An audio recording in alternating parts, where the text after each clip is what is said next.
আদালত অবমাননার দায়ে প্রধান শিক্ষককে ফেলার কি একটা ষড়যন্ত্র চলছে নাকি? গোটা রাজ্যের লক্ষ লক্ষ শিক্ষকদের তাদেরকে এবার বলির পাঠা বানানো হচ্ছে না তো? না স্বস্তিশ্রী বলে একটা নতুন অ্যাওয়ার্ড চালু করবেন, স্বস্তিশ্রী। মানে অনেক ধরনের অ্যাওয়ার্ড আছে, তো আমাদেরটা পাতি অ্যাওয়ার্ড, পদ্মশ্রীটা চলবে না। এই কন্যাশ্রী থেকে স্বস্তিশ্রী, যে এত বিরাট পরিমাণ শিক্ষকদেরকে আমরা স্বস্তি দিয়েছি, যারা যারা স্বস্তি পেয়েছে তাদেরকে একটা অ্যাওয়ার্ডও দেওয়া হবে ডিসেম্বর মাসে 31 তারিখে। সেই অ্যাওয়ার্ডের নাম কি? স্বস্তিশ্রী। আমি তো বলেছি সিভিক টিচার হবে অথবা পার্শ্ব শিক্ষক হবে, আগামীতে এটাই হতে চলেছে। যদি ন্যায়ের কথা বলা হয়, দিদি বলছেন ন্যায়ের কথা, তাহলে এই অযোগ্য শিক্ষকরা, এই কাঁকরগুলো কারো তো জায়গায় ঢুকেছে, প্যানেলে তাদের নাম আগে ছিল, সে যোগ্য ছিল, সেই সংখ্যাটা হতে পারে 5,000 10,000 জায়গা হতে পারে। তাহলে ওই যোগ্যগুলো তো বঞ্চিত হয়েছে, ওদের জন্য কি ভাবছেন আপনি? ওরা তো গাছতলা বসে আছে। ফলে বাংলায় প্রাতঃভ্রমণের মাহাত্ম দিলীপ ঘোষ দেখিয়ে দিয়েছে। ওটা মন্দির নয়, ওটা কালচারাল হাব। আমি দিদিকে শুধু বলবো ওই কালচারাল হাবের মেম্বার করে দিন না আমাকে। ধর্ম নেই তো, তো কালচারাল হাব। যে ওয়াকা বোর্ডে দুটো হিন্দু ঢুকেছে, হিন্দু অমুসলমান, তাতে প্রচন্ড রাগ। ওরা বলছে কই অন্যান্য হিন্দুদের জায়গায় দেবত্ব সম্পত্তিতে মন্দিরের ট্রাস্টে কোনো মোল্লা ঢুকেছে? একটা মোল্লাকে ঢোকা, আমাকে সনাতনী বলে। দিদি কৃতজ্ঞ থাকবো। এই গন্ডগোল দূর করার জন্য কাজী মাসুম আক্তারের মতো একটা মোল্লাকে ওই জগন্নাথ মন্দিরের যে ট্রাস্টি সেই বোর্ডের মেম্বার করে দিন। ওটাকে মন্দির ধরবেন কেন দিদি? আপনি তো মন্দির ধরলে রাজ্য সরকারের 200 কোটি টাকা দিতে পারবেন না। ওটা তো কালচার। আমি কি কালচার করব? সুপ্রিম কোর্ট কি টেন্টেড আর আনটেন্টেড এটা ক্লিয়ার করে দিয়েছে। কে কে টেন্টেড আর কে কে আনটেন্টেড, কে কে যোগ্য আর কে কে অযোগ্য, কে কে চাল আর কে কে কাকর, এটা কি স্কুলকে বলে দিয়ে জাগে উত্তর দিন। পাগলামি তো সীমা আছে। এটা কি রাজ্য চলছে না দেশ চলছে? পাগলামি তো সীমা আছে একটা নাকি? এটা কি বলে দেওয়া হয়েছে যে ওই লোকগুলো কাকর আর এই লোকগুলো চাল? এটা না বললে স্কুল কি করে বুঝবে কার বেতন হবে কার বেতন হবে না? স্কুল কি করে কারো বেতন আটকাবে? তাকে নির্দেশ দেওয়া আছে যে অমুক অমুক লোকগুলো হচ্ছে টেন্টেড, ওরা হচ্ছে কাঁকর, ওরা হচ্ছে অযোগ্য। এই ওই ওই গ্রুপ ডি আর গ্রুপ সি কে নেওয়া যাবে না। সুপ্রিম কোর্টে বলেছে গ্রুপ ডি গ্রুপ সি চলবে না, সব অযোগ্য, সব গ্রুপ ডি গ্রুপ সি অযোগ্য। এই মর্মে স্কুলগুলোকে চিঠি করতে পারতো যে আপনারা গ্রুপ ডি গ্রুপ সি পেলেই 2016 গ্রুপ ডি গ্রুপ সি পেলেই বাদ। এই মর্মে চিঠি করেছে কি শিক্ষা দপ্তর, ডিআই স্কুলগুলোকে ওই মর্মে নোটিশ পাঠিয়েছে। আমি অন্তত পাইনি। আমার শিক্ষা প্রতিষ্ঠানে একজনও 2016 সালে শিক্ষক নেই। ফলে আমার কোনো প্রবলেম নেই, আমি স্যালারি করে দিয়েছি। বাকিদের স্যালারি রিকুইজিশন নিয়ম হচ্ছে যে মাসের স্যালারি, যেমন এটা এপ্রিল মাস, এপ্রিল মাসের স্যালারি এপ্রিল মাসের 10 তারিখের মধ্যে রিকুইজিশন পাঠাতে হয়, চাহিদাপত্র। সেই অনুযায়ী এপ্রিল মাসের 31 তারিখের মধ্যে স্যালারি চলে আসার কথা, অনলাইনে যার যার অ্যাকাউন্টে চলে আসার কথা। তো আজকে হচ্ছে 19 তারিখ। অনেক স্কুল মানে 90% স্কুল এখনো স্যালারি রিকুইজিশন পাঠাতে পারেনি। স্যালারি রিকুইজিশন পাঠানোর পর একটা প্রসিডিউর আছে, ব্যাংকে যায়, ট্রেজারিতে যায় এবং সেখান থেকে টাকাটা অ্যাকাউন্টে আসে। কেন পাঠাতে পারেনি?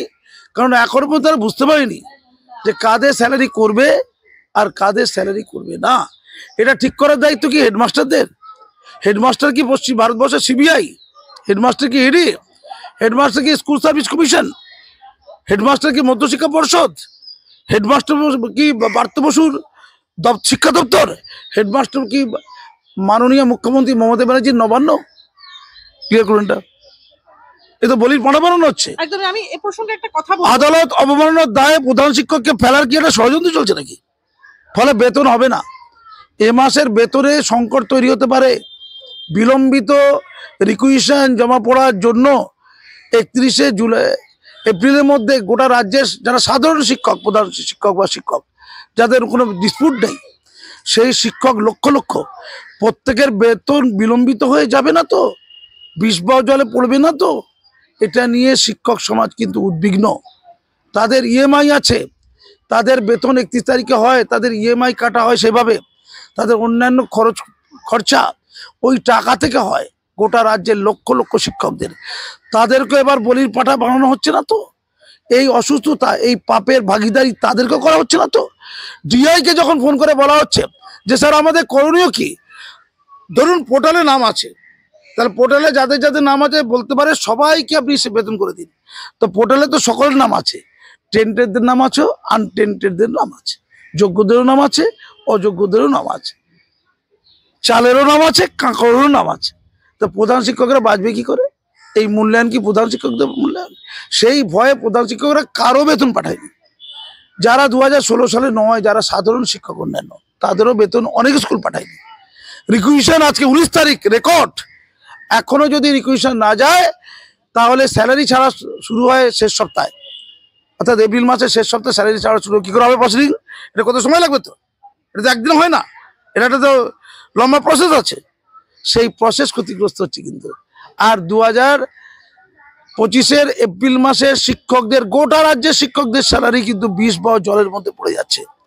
এর দায় কে নেবে? আমরা তো বুঝতে পারছি অসুখ কোনটা। আমি তো কাজী মাসুমে তো বলে দিলাম অসুখ কোথায়, আর অসুখের সমাধান কোথায়। সমাধান হচ্ছে সোমবারের মধ্যে সিদ্ধান্ত নিয়ে প্রত্যেকটা স্কুলকে মেল করে জানিয়ে দেওয়া যে তারা স্যালারি রিকুইশনের ক্ষেত্রে কিভাবে মূল্যায়ন করবে, কাদের স্যালারি পাঠাবে আর কাদের স্যালারি পাঠাবে না। এ দায়িত্ব পশ্চিমবঙ্গ সরকারের শিক্ষা দপ্তরে। ধন্যবাদ। স্যার, মুখ্যমন্ত্রী বলছেন যে আদালতের যে পর্যবেক্ষণ, এদিনের আদালতের যে পর্যবেক্ষণ, তাতে তিনি খালি স্বস্তি পেয়েছেন এবং বলছেন যখন প্রথম দিকের একটা বিষয় এবছরের মধ্যেই সমস্ত সমাধান হয়ে যাবে। তিনি বলছেন কিভাবে সমাধান হবে। আচ্ছা, উনি তো সব জানেন, ওনার এ আছে, বি আছে, সি আছে, ডি আছে। যাক, এই যেমন আরজি করে নিয়ে পশ্চিমবঙ্গের লোক না দুটো ইংরেজি শিখেছিল, we want justice, justice for RG Kar, এই দুটো ইংরেজি শিখেছিল। এবং দিদি 4টে ইংরেজি শিখিয়ে দিল, ABCD শিখিয়ে দিল, বাচ্চাদেরকে স্কুলে যেতে হবে না। দিদি বলে দিয়েছে A B C D, এই 4টে বর্ণ, ইংরাজি বর্ণ দিদি শিখিয়ে দিয়েছে। এর জন্য দিদিকে আমরা স্যালারি দিতে পারি একটা। তো আমি পরিষ্কার বলছি, দিদি 31শে ডিসেম্বরের পর কি হবে? আপনি 31শে ডিসেম্বর আগে অন্য কোনো ব্যবস্থা নেবেন নাকি? মানে একজন ধরুন ফাঁসির আসামি, তার আজকের রাত্রে ফাঁসি হওয়ার কথা, হঠাৎ করে পৌলমী তুমি জাস্টিস, তুমি বললে না আজকে রাত্রে ফাঁসিটা হবে না, ফাঁসিটা হবে 2025-এর 31শে ডিসেম্বরের রাত্রে। ব্যাপারটা হলো কি, এক্ষুনি ফাঁসিটা হলো না, কিন্তু যারা ফাঁসির আসামি হয়ে গেছে তারা দিন গুনবেন, ক্যালেন্ডারে দাগ দেবে, আর কদিন বাকি, আর 200 দিন বাকি, আর 180 দিন বাকি, আর 150 দিন বাকি। এ তো তিলে তিলে মৃত্যুবরণ করা, তিলে তিলে তিলে তিলে আরো শুকিয়ে দেওয়া। মাননীয়া, আপনি যোগ্য অযোগ্য বাছাই না করলে তো সমাধান নাই। আপনি যোগ্য অযোগ্য তালিকা কি পাঠাতে পেরেছেন? বলুন, আগত দিন আজও পাঠাতে পেরেছেন?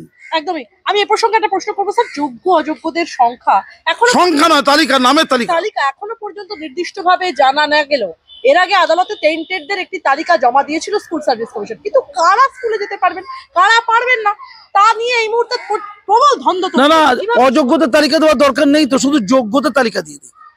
আমি মাননীয়াকে বলি, আমি মাননীয় শিক্ষামন্ত্রীকে বলি, অযোগ্যতাকে আপনি এটা হচ্ছে আমাদের গঙ্গা, এই গঙ্গার ঘাটে ফেলে দিন, গঙ্গা জল ডুবিয়ে দিন। অযোগ্যরা কি করে খালি ভাবছি, তারা 12% সুদে নাকি 40-50 লাখ টাকা যে বেতন পেয়েছে 10 বছর ধরে সব ফেরত দেবে। রিপ বাবা, ওরা তো দাঙ্গাঙ্গামা করবে। ওরা তো শামসেরগঞ্জে গিয়ে একটা পাথর পিতি, একটা পাথর চুললে নাকি 500 টাকা, ও তো পাথর চুলবে, পার পাথরে 500 টাকা ইনকাম বলে দিয়ে তো দিদি বলছিল, তো শুনলাম তো, তাই ভয়ঙ্কর ব্যাপার হবে। শুধুমাত্র আদালতকে যোগ্য শিক্ষকদের নামের তালিকা ডিটেলস সহ পাঠিয়ে দিক, এইটুকু করুন, না হলে কিন্তু সমাধান হবে না দিদি, সমাধান হবে না। বলুন। মুখ্যমন্ত্রী বলছেন প্রথমে একটা স্বস্তি যখন হয়, ভবিষ্যতের স্বস্তিও তার উপর নির্ভর করে। কি বলবেন? তাই নাকি? সুপ্রিম কোর্টের পর্যবেক্ষণ। উনি কি এখন স্বস্তির উপরে কি কোনো পিএইচডি করছেন নাকি? না, স্বস্তিশ্রী বলে একটা নতুন অ্যাওয়ার্ড চালু করবেন, স্বস্তিশ্রী। মানে অনেক ধরনের অ্যাওয়ার্ড আছে, তো আমাদেরটা পাতি অ্যাওয়ার্ড, পদ্মশ্রীটা চলবে না, এই কন্যাশ্রী থেকে স্বস্তিশ্রী, যে এত বিরাট পরিমাণ শিক্ষকদেরকে আমরা স্বস্তি দিয়েছি। যারা যারা স্বস্তি পেয়েছে তাদেরকে একটা অ্যাওয়ার্ডও দেওয়া হবে ডিসেম্বর মাসে 31 তারিখে। সেই অ্যাওয়ার্ডের নাম কি? স্বস্তিশ্রী। অর্থাৎ আগামী দিনে ভোটের আগে তোমরা স্বস্তিতে থাকবে, তার জন্য অগ্রিম অ্যাওয়ার্ডটা পরিয়ে দেওয়া হলো, আর তারপর সিটা দিয়ে দেওয়া হলো। ধন্যবাদ। আমি এই প্রসঙ্গে একটা প্রশ্ন করবো স্যার, রাজ্য এখনো যে রিভিউ পিটিশন, যে পুনর্বিবেচনার কথা একদম শিক্ষামন্ত্রী খোদ চাকরিহারাদের সঙ্গে বসে বলেছিলেন, সেই রিভিউ পিটিশনের দিকে তাকিয়ে রয়েছে যখন বাংলা, সেই সময় রাজ্য এখনো কোনো রকম রিভিউ পিটিশন করলো না। যোগ্য অযোগ্যদের তালিকার বিষয়ে সরকার এখনো কোনো স্পষ্ট করে কোনো, আমি তো বলছি পুরোটা অন্ধকারে, এটা আরো খারাপ হয়েছে, 20 বাও জলে। আচ্ছা মাননীয়, আপনাকে একটা কথা বলি, আমি ঠিক বুঝতে পারছি না, যে সুপ্রিম কোর্টের প্রতি তো আপনার আস্থা নেই তেমন, তো হঠাৎ সুপ্রিম কোর্টের প্রতি এত আস্থা হলো কোথেকে? সুপার নিউমারি পোস্টের ক্ষেত্রে এই কোর্ট ইন্টারফেয়ার করবে, সিবিআই তদন্ত হবে, তার উপরে কোর্ট বলেছে না না সিবিআই তদন্তের দরকার নেই। আপনি বিরাট খুশি, তারপরে সুপ্রিম কোর্টটা খুব ভালো, বিরাট ভালো, তারপরে 31শে ডিসেম্বর পর্যন্ত এই প্যানেলটাকে, এই স্যালারি প্যানেলটাকে এগিয়ে দিয়েছে। তাহলে সুপ্রিম কোর্ট খুব ভালো, দিদিকে স্বস্তি দিয়েছে। তাহলে সুপ্রিম কোর্টে কোথায় কোথায় খারাপ আর কোথায় কোথায় ভালো, পশ্চিমবঙ্গ সরকারের পক্ষ থেকে শ্বেতপত্র দিন। কোথায় কোথায় সুপ্রিম কোর্টকে আপনি মানবেন আর কোথায় কোথায় সুপ্রিম কোর্টকে মানবেন না, এটারও একটা শ্বেতপত্র দিন। আর একটা শ্বেতপত্র দিন যে ওয়াকআপ নিয়ে সুপ্রিম কোর্টে আপনি যাচ্ছেন না, কারণ কি সুপ্রিম কোর্টের প্রতি আপনার আস্থা নেই। বাবরি মসজিদের কে রাম মন্দির করার যে রায়টা সুপ্রিম কোর্ট দিয়েছিল, তাই সুপ্রিম কোর্টটা এটা গেরুয়াদের নাকি নাকি কাদের কিনা যায় না, মানে আস্থা নেই আপনার। তাহলে আপনাকে পরিষ্কার করে বলে দিদি, আপনি যদি বলেন সুপ্রিম কোর্ট এখন সঠিক হয়ে গেছে, কদিন হলো সঠিক হয়ে গেছে, আগে বেঠিক ছিল, তাহলে ওয়াকআপ নিয়ে আপনি কেন সুপ্রিম কোর্টে যাচ্ছেন না?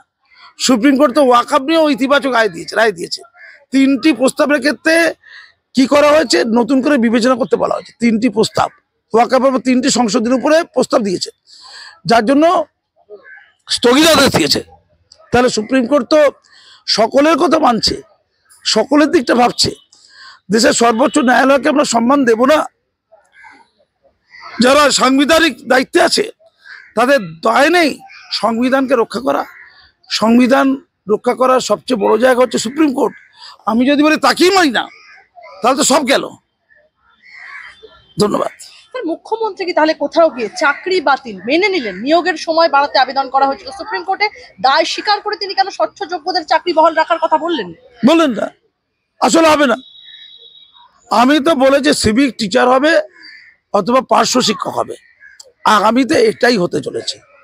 তারপরে দাঙ্গা হাঙ্গামা হবে, দাঙ্গা হাঙ্গামার জন্য রোখার জন্য ওই যারা যোগ্য তাদের সঙ্গে যারা অযোগ্য তাদেরকেও নিয়োগ করা হবে। বলবে দেখ তোরা টাকা পয়সা দিয়েছিস 15-20 লাখ টাকা, আবার তোদের 50 লাখ টাকা চাইছে সুদ সহ, আমি তার জন্য তোদের সাথে লড়বো, তোদের হয়ে আমি মামলাতে সাহায্য করব।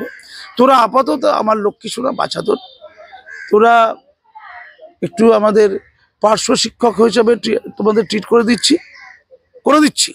তোদের পুষিয়ে দেবো, পার্শ্ব দিদি পুষিয়ে দেবো বলে, পার্শ্ব শিক্ষক হিসাবে তোমাদের পুষিয়ে দেবো, অথবা পার্ট টাইম টিচার, অর্থাৎ এটাকে বলে সিভিক টিচার হিসাবে, এটা অনেক আগে বলেছি, প্রথম রাজ্যেই বলেছি, হিসাবে তাদের পুষিয়ে দেবো। 20-30 লাখ টাকা দেয়, 1000 টাকা দেবে মাসে, 70,000 টাকা স্থায়ী বেতনে চাকরি ছেড়ে শিক্ষকরা 20-30 হাজার টাকার অস্থায়ী বেতনে কন্ট্রাকচুয়াল চাকরি পাবে। এবং দেখে নেওয়া হবে 26-এর ইলেকশনের আগে ওরা পার্টির হয়ে কি কাজ করেছে। পার্টির হয়ে যদি ঠিকঠাক কাজ না করে 26 ইলেকশনে দিদি জিতে গেলে তারপরে এদের সব ঘেউ ঘেউ করা সব তাড়িয়ে দেবে, আবার দিদি ক্ষমতায় থাকবে। নতুন করে পরীক্ষা নেওয়া হলে আবার যে দুর্নীতি হবে না, এই গ্যারান্টি দেবে কে? প্রশ্ন বিক্রি হওয়ার সম্ভাবনাও থাকছে কি? আমি পরীক্ষার কথা যাচ্ছি না, আমি তো অন্য কথা বলবো। আচ্ছা যুক্তিতে বলো তো তুমি, আমি গোটা রাজ্যবাসীকে বলছি 2016 সালে যে প্যানেল ছিল, প্যানেলে আমরা কি কি পেয়েছি? আমরা যোগ্য শিক্ষক পেয়েছি আর অযোগ্য শিক্ষক পেয়েছি, আমরা চাল পেয়েছি, আমরা কাঁকর পেয়েছি। আচ্ছা অযোগ্য শিক্ষক যাদের পেলাম, যদি ন্যায়ের কথা বলা হয়, দিদি বলছেন ন্যায়ের কথা, তাহলে এই অযোগ্য শিক্ষকরা এই কাঁকরগুলো কারো তো জায়গায় ঢুকেছে, প্যানেলে তাদের নাম আগে ছিল, সে যোগ্য ছিল, সেই সংখ্যাটা হতে পারে 5,000, 10,000 জায়গা হতে পারে। তাহলে ওই যোগ্যগুলো তো বঞ্চিত হয়েছে, ওদের জন্য কি ভাবছেন আপনি? ওরা তো গাছতলা বসে আছে, ওরা তো ফোন করেছিল আমাকে, গান্ধীমতি পাদদেশ, মাতঙ্গিনী হাজরামতি পাদদেশ, ওরা তো বসে আছে 4 বছর ধরে, ওরা তো কাঁদছে। ওরা তো প্যানেলে যোগ্য ছিল, প্রমাণিত হয়ে গেল, ওদের জায়গায় তো ওই কাঁকরগুলো ঢুকেছিল টাকা দিয়ে, তাহলে ওদের কি হবে? আপনি টোটাল প্যানেলটা বাতিল করে দিলেন, যোগ্যও গেল, অযোগ্যও গেল, আর যারা ওয়েটিং এ যারা যোগ্য ছিল তারাও গেল। এটা কেন করবেন? আমি সুপ্রিম কোর্টের কাছে একটা করজোড়ে বিনতি করি, আপনারা 2016 সালের প্যানেলটাকে বাঁচিয়ে রাখুন, এখন নিয়োগ হবে না, এখন আগামীতে নিয়োগ স্বচ্ছ হবে, এসব ফালতু ছেড়ে দিন কথা। 2016 সালের সমাধান না করে কোনো ফার্দার পরীক্ষা হবে না। 2016 সালে কি করা উচিত? যারা যোগ্য তাদেরকে মূল্যায়িত করে তাদের চাকরিতে ঢুকিয়ে দেওয়া, তাদেরকে আর টেনশনে না রাখা, আর যারা কাঁটা বা কাঁকর বা অযোগ্য বা টেন্টেড তাদেরকে সরিয়ে দেওয়া, ওই জায়গাতে ওই প্যানেলটাকে মূল্যায়িত করে উপযুক্ত তথ্য প্রমাণের সাহায্যে যারা ওয়েটিং এ রয়ে গেছে, যারা যোগ্য ছিল, যাদেরকে বঞ্চিত করা হয়েছে, যাদের জায়গায় কাঁকরগুলো ঢুকেছে তাদেরকে ঢুকিয়ে দেওয়া। তাহলে পুরো যোগ্য লোকের প্যানেলটা ভরে গেল, আর অযোগ্য লোকের বিরুদ্ধে বিষয় বন্দোবস্ত করা। অযোগ্য লোকের যে টাকা তারা পুরো দিতে পারবে না, তাদের টাকাটা দেবে কে? তাদের টাকা দেবে যারা টাকা খেয়েছিল অযোগ্যদের থেকে, সেই চোর চিটিং বা চাচোর। তারা কি পার পেয়ে যাবে? আমি তো বারবার তোমাদের চ্যানেলে বলেছি, সেই চোর চিটিংবাজ ছাচোর, সেই পার্থ চট্টোপাধ্যায়, সেই অর্পিতা, সেই পরেশ অধিকারী, সেই কুন্তল শান্তনু, বলে বলে ক্লান্ত হয়ে যাব। শান্তি প্রসাদ, কল্যাণময়, মানিক, সুরমানিক, তারপরে হচ্ছে গোপাল দলপতি, হৈমন্তী, তারপর হচ্ছে অয়ন, তারপরে হচ্ছে কালীঘাটের কাকুত, আর জনৈক। এদের সম্পত্তিটা ক্রোক করা হোক, এদের জেলে ঢোকানো, যাবজ্জীবন দেওয়া হোক, ফাঁসি হলে তো খুব ভালো হয়। আর সম্পত্তি ক্রোক করে যে অর্থ পাওয়া যাবে, সেই অর্থকে লিকুইড করে ক্ষতিপূরণ দেওয়া হোক। কার? ওই শূন্যস্থানের ক্ষতিপূরণ। ও যে শিক্ষকরা গাছতলা বসে তাদের বেতন সহ সুদ সহ বেতন দেওয়া, দিয়ে তাদের চাকরিতে নিয়োগ করা, এই ক্ষতিপূরণ দেওয়া হোক। কি বললাম? আর ওই শিক্ষকদের থেকে আর টাকা না আছে তাদের চাকরি থেকে বিতাড়িত করা হোক, কারণ টাকা দিতে পারবে না। আমার শেষ কয়েকটা প্রশ্ন আপনার কাছে। মদন মিত্র বলছেন দুর্নীতি করে বেআইনি হলেও চাকরি তো হয়েছে, ছেলেরা দুটো তো খেতে পাচ্ছে, কি বলবেন? রেপ করো তো ভালো, খুন করো তো ভালো। সবচেয়ে ভালো চাকরি রেপ করা আর খুন করা, ঘরে ঘরে ছেলে ঢুকিয়ে দেওয়া, এটা ভালো চাকরি না। বড্ড বেড়েছে, দুটো রেপ করে দিত, টাকা দেবো, সে রেপও হলো, টাকাও পেলো। বড় বড় বেড়েছে, পৌলমি খুব বার বেড়েছে, তুমি একদম না হাফিজ করো একদম। আমার রাজত্বে বড় বড় কথা, কততে কত কলাক দিতে হবে। আগে একজন বলছিল গুন্ডা, দাদা 5,000 টাকা দিলে মার্ডার করে দেবো, গুন্ডা বলছে। তারপর একদিন বলছে, দাদা 5,000 টাকার হবে না, জিনিসপত্র দাম বেড়েছে, এখন 20,000 টাকা দিলে তো মার্ডার করবে। বিখ্যাত লোককে মার্ডার করতে গেলে বেশি টাকা লাগে। তাহলে ওইটা তো ভালো, তো চাকরি তো পেয়েছে, মানে ও তো চাকরি পেয়েছে, খুন করার চাকরি। কিরে ভাই, কিরে ভাই, কি বাংলা রে ভাই এটা? এই বাংলায় প্রেমটাই হচ্ছে আসল কথা। দিলীপ ঘোষ তাই করেছে, 62 বছর বয়সে 57 বছর রিঙ্কু ম্যাডামকে বিয়ে করে নিয়েছে। কুণাল ঘোষ সেই মর্মেই বলেছে, মর্নিং ওয়ার্কে নিয়মিত যেতে নিকো পার্কে দিলীপ বাবু, যেহেতু ওখানেই পরিচয় থেকে আজ পরিণয়, এবং সেহেতু ওখানে অপূর্ব ইকো পার্কটি মমতা বন্দ্যোপাধ্যায়ের সৃষ্টি, তাই এই মিলনের পেছনে মুখ্যমন্ত্রীর ভূমিকা সত্যি। আমি পশ্চিমবঙ্গের প্রত্যেক তরুণ তরুণী, পৌরা, এমনকি বৃদ্ধ বৃদ্ধাকে বলছি, তোমরা মর্নিং ওয়াক করো, তোমরা প্রাতঃ ভ্রমণে বেরো, তাতে অনেক লাভ আছে। শরীরের লাভ ডাক্তার বলেছে, আবার মনের লাভ, আবার প্রেমের লাভ। হতে পারে একটা প্রেমিকা পেয়ে যেতে পারো, হতে পারে একটা প্রেমিক পেয়ে যেতে পারো, যাকে তুমি খুব ভালোবেসেছিলে, তোমাকে যৌবনে সে ধরা দেয়নি, সেও বার্ধক্যে, তার চুল পেকে গেছে, তাকে হয়তো গাছতলায় পাবে তুমি মর্নিং ওয়াক করতে করতে, তখন তার সাথে তুমি গান গাইবে, সেই তো আবার কাছে এলে, এতদিন দূরে থেকে জানি না কি সুখ তুমি পেলে। হ্যাঁ, দিলীপ ঘোষ হবে, রিঙ্কু ম্যাডাম হবে, খিল্লি করে লাভ নেই। ফলে বাংলায় প্রাতঃভ্রমণের মাহাত্ম দিলীপ ঘোষ দেখিয়ে দিয়েছে, যে 62 বছর বয়সেও ভালোবাসা যায়, দাম্পত্য করা যায়। তাই দিদি আশীর্বাদ করেছে তাকে, আর দিদি এত সুন্দর তো পার্ক তৈরি করে দিয়েছে। কুণাল ঘোষ ঠিক বলেছে, দিদি রবীন্দ্র সরোবরকে কি সুন্দর সাজিয়েছে, বাবুঘাটকে কি অসাধারণ সাজিয়েছে। যারা একটু দূরে গিয়ে প্রেম করতে চায় তাদের জন্য আছে দীঘা, শুধু দীঘায় সুন্দর করে সাজায়নি, পবিত্রতার জন্য জগন্নাথ মন্দির করে দিয়েছে। আর ইকো পার্ক তো অসাধারণ, ইকো পার্ক এখন একটা লিজেন্ড হয়ে দাঁড়িয়েছে। ফলস্বরূপ আমরা ধন্যবাদ জানাচ্ছি। জগন্নাথ মন্দিরের প্রতিষ্ঠা সম্পর্কে কি বলবেন? ফাটাফাটি, ওটা মন্দির নয়, ওটা কালচারাল হাব। আমি দিদিকে শুধু বলবো, ওই কালচারাল হাবের মেম্বার করে দিন না আমাকে, ধর্ম নেই তো, তো কালচারাল হাব।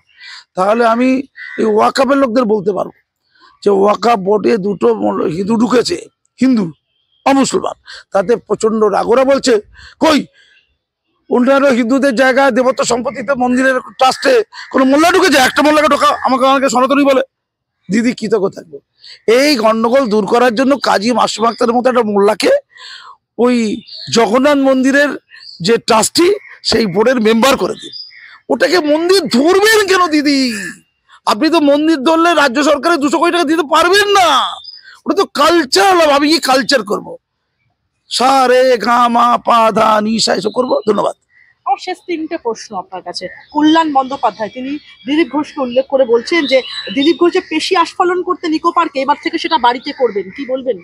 কুইঙ্গিত, আপনার ইঙ্গিত গুলো খুব ভালো জানেন তো। আপনি তো অভিজিৎ গাঙ্গুলিকে ইঙ্গিত দিয়েছিলেন, অভিজিৎ গাঙ্গুলির কথা বলেছিলেন, ওদের বাড়িতে কাজের লোক টেকে না, বউ টেকে না, শুধু কুণাল ভাই, শুধুমাত্র কল্যাণ বাবুকে সবাই টেকে। বঙ্গের মধু, বুক ভরা মধু কবি লিখেছিলেন। আপনি কোন মধুর কথা বললেন? ওই মধু কোথায় পাওয়া যায়? ইকো পার্কে না বাড়িতে? কি বলতে চাইলেন? মধু মধুই হয়। আর এটা নিয়ে যারা খিল্লি করছে তারা হচ্ছে হাঁদু। হ্যাঁ বলুন। আমার শেষ দুটো প্রশ্ন। একদিকে একদম নিয়োগ দুর্নীতিকাণ্ডের মাস্টার মাইন্ড পার্থ চট্টোপাধ্যায়কে সিবিআই দাগিয়ে দিয়েছে ইতিমধ্যে, এবং পার্থ চট্টোপাধ্যায়ের জামিন মঞ্জুর করতে নারাজ আদালত। অন্যদিকে আপনি নিজেই একটা বিশ্ববিদ্যালয়ের প্রধান শিক্ষক, আমরা জানি স্যার। আজকে চ্যান্সেলর নমিনি, বিশ্ববিদ্যালয়ের চ্যান্সেলর নমিনি। একদম। তো সেইখানে দাঁড়িয়ে একজন প্রধান শিক্ষক আপনি, আপনার কাঁধে অনেক শিক্ষকদের দায়িত্ব রয়েছে, সেখানটায় দাঁড়িয়ে স্যার আজকে আমি একটা প্রশ্ন, প্রথমে শুরুতেই যেমনটা আপনি বললেন যে এই যে স্যালারি পোর্টাল, আমরা জানি যে একটা সময়ের পরে স্কুল জেলা পরিদর্শককে, আপনি প্রধান শিক্ষক, আপনার হাতে দায়িত্ব থাকে সেই একটা সামারি করে সেই সামার আপটা জমা দেওয়ার। সেই রিকুইজিশন চাকরিহারারা বলছেন যে তারা আজকে স্কুলে যাননি, আজকে শনিবার, স্কুল কোনো অনিশ্চয়তা নেই, প্রধান শিক্ষকরা বুঝতেই পারছেন না, তারা ক্লুলেস। কি বলবেন? আমি তো বললাম সোমবারের মধ্যে সমস্যার সমাধান করুন, নাহলে গোটা রাজ্যে একটা নতুন বিক্ষোভ জায়গা তৈরি হবে, অশান্তির জায়গা তৈরি হবে, শিক্ষাতে আরো পছন্দ হবে, নিরপরাধ শিক্ষক সমাজ আরো সমস্যার মধ্যে পড়বে। সরকারকে দায় নিতে পার্থ হবে। চট্টোপাধ্যায়কে ছাড়তে নারাজ আদালত। কি বলবেন? ঠিকই, এটা তো স্বাভাবিক। তো পার্থ চট্টোপাধ্যায়কে ছাড়া মানে শিক্ষাকে মেরে দেওয়া, শিক্ষাকে মারা। তাই পার্থ চট্টোপাধ্যায় ছাড়া যাচ্ছে না। আপনাকে এই এই যে গাছপালা, এই যে পশু পক্ষী, এরা তো ভালোবাসে, শিক্ষাকে ভালোবাসে যারা, তারা পার্থর ছাড়াটা চাইছে না। ধন্যবাদ।